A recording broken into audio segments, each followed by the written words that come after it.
కొన్నిసార్లు గాడిదలే మనకు బుద్ధి చెప్తాయి.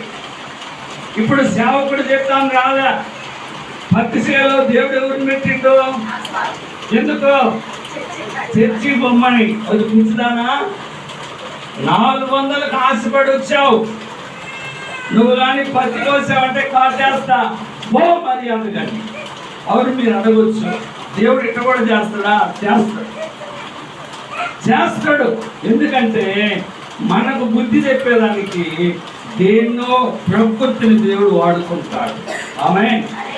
మరొక వచనం 2 దినవృత్తాంతుల గ్రంథం 7వ అధ్యాయం 12వ వచనం నుంచి చదువుతూ విందాం. వినిపిస్తున్నాయా?